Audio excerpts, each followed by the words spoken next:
So, how many y'all been hearing us talk of Mikey duckin' Loma? Seems a beta opinion a lot of fight fans are rollin' with. Which we can respect. No respect for illogical fanboy shit. But when fans are keeping it real with logical points we can roll with it. And we see the points concerning Mikey versus Loma.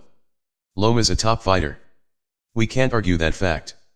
We picked Rigo and clearly got egg on a face for that one. And we don't get many wrong. Any fighter who can make us wrong deserves respect. And Loma not only beat but dominated Rigo. No doubt Rigo was the long shot smaller fighter moving up. However, we still expected more than that from him even in a defeat. Our respect for Loma also grew because in acknowledging Rigo was the smaller fighter he didn't toot his own horn. Refused to even take credit for it. He's real with his box in mind. Loma's not a fraud show. But yo. Even with bigger fighters Loma's like a little tornado. However, seems a lot of fans feel Mikey's fightin' Spence to duck Loma. Now, in all honesty, shit's possible. The Loma fight could very well be a challenge.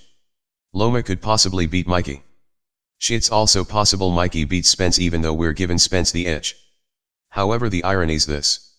Even though we think it's possible Mikey beats Spence and Loma beats Mikey, we know there's no fucking way in hell Loma beats Spence and I'll bet the fucking farm on it.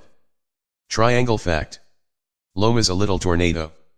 Buddy's a little tornado. Keyword little. See, Mikey could be duckin' Loma. But if he's duckin' Loma by fightin' Spence, we'd like to see a lot more duckin' goin' on in boxin'. That's if that's a fucking duck. No way in hell we can down Mikey Garcia for fightin' Spence over Loma. And Mikey versus Loma doesn't intrigue us more than Mikey versus Spence. Sorry, but no fucking way in hell. Naturally, all of this depends on how the fight goes.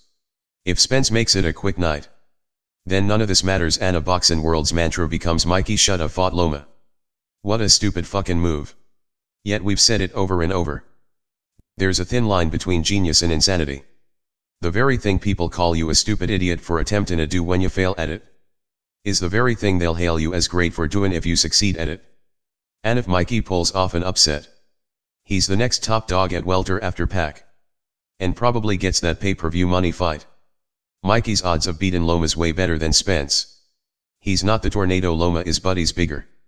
And still a most skilled Loma will have fought if they ever fought. And he's got a ring mind betcha ass on it. However, if Mikey's a success at welter, that fight's never happening unless Loma moves up.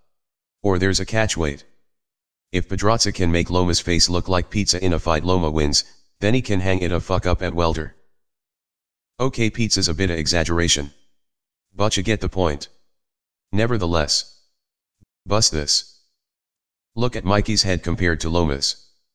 Look at how broad Mikey's body is compared to Loma. Y'all really think Loma's gonna beat Mikey's ass? We're just curious. Perhaps. We're just wondering how many fans think he does. Nevertheless, there's no way in hell we can slam Mikey for fightin' Spence. Now if Mikey goes in a ring and it's clear he didn't come a fight, that's one thing. If he does a broner, that's one thing. But if he fights, win or lose, even if he's stopped, he gets a pass from us. And if he wins, what's it mean for boxing? We'll tell you this. It makes unification at welter get that much closer. Because unlike the other duckers at welter, who we'll be talking about later today, Mikey won't be one of them.